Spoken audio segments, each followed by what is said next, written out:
بسم اللہ الرحمن الرحیم۔ السلام علیکم ورحمۃ اللہ تعالی وبرکاتہ۔ حدیث شریف میں ہے، حضرت ابو ہریرہ رضی اللہ تعالیٰ عنہ کہتے ہیں کہ رسول اللہ صلی اللہ تعالیٰ علیہ وسلم نے فرمایا کہ قیامت کے دن سب سے پہلے ایک شہید، ایک عالم، ایک سخی کا فیصلہ ہوگا۔ سب سے پہلے ایک شہید کو خداوند قدوس کے دربار میں لایا جائے گا تو خداوند کریم عز و جل اس سے اپنی نعمتوں کا اقرار کرائے گا، پھر فرمائے گا کہ تو نے میری ان نعمتوں کے شکریہ میں کون سا عمل کیا ہے؟ تو وہ کہے گا کہ میں نے تیری راہ میں جہاد کیا، یہاں تک کہ میں شہید ہو گیا۔ تو اللہ تعالیٰ فرمائے گا کہ تو جھوٹ بول رہا ہے، تو نے میری راہ میں میری رضا کے لیے جہاد کیا تھا، تو نے اس نیت سے جہاد کیا تھا تاکہ دنیا والے لوگ تجھ کو بہادر کہیں، تو دنیا میں لوگوں نے تجھ کو بہادر کہہ دیا۔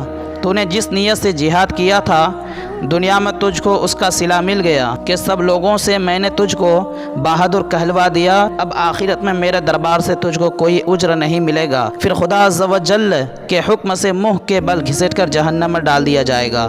دوسرا شخص ایک عالم ہوگا جس نے علم پڑھا اور پڑھایا ہوگا اور قرآن مجید کی قرات بھی کرتا ہوگا۔ یہ جب دربار خداوندی عز و جل میں لایا جائے گا تو خداوند کریم پہلے اس شخص سے اپنی نعمتوں کا اقرار کرائے گا، پھر دریافت فرمائے کہ تو نے میری نعمتوں کے شکریہ میں کون سا عمل کیا ہے؟ وہ کہے گا کہ میں نے علم پڑھا اور پڑھایا اور تیری رضا کے لیے قرآن مجید کی قرات کی۔ تو اللہ تعالیٰ فرمائے گا کہ تو جھوٹا ہے، تو نے تو اس نیت سے علم پڑھا پڑھایا تھا تاکہ لوگ تجھے عالم کہیں، اور تو نے قرآن کی قرات اس نیت سے کی تھی کہ لوگ تجھ کو قاری کہیں۔ تو دنیا میں تجھ کو لوگوں نے عالم اور قاری کہہ دیا اور تجھ کو تیری نیت کا صلہ مل گیا، اب آخرت میں تیرے لیے میرے یہاں سے کوئی اجر نہیں ملے گا۔ پھر خدا عز و جل کے حکم سے منہ کے بل گھسیٹ کر جہنم میں ڈال دیا جائے گا۔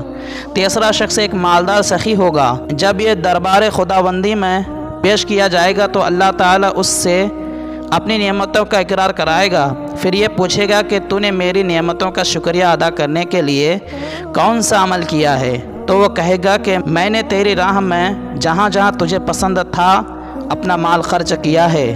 تو اللہ تعالیٰ فرمائے گا کہ تو جھوٹا ہے، تو نے تو اس نیت سے اپنا مال خرچ کیا تھا کہ لوگ تجھے سخی کہیں، تو لوگوں نے تجھے سخی کہا اور تیری مراد پوری ہو گئی، اب تیرے لیے میرے یہاں کوئی اجر نہیں۔ پھر خدا عز و جل کے حکم سے منہ کے بل گھسیٹ کر جہنم میں ڈال دیا جائے گا۔ اللہ اکبر۔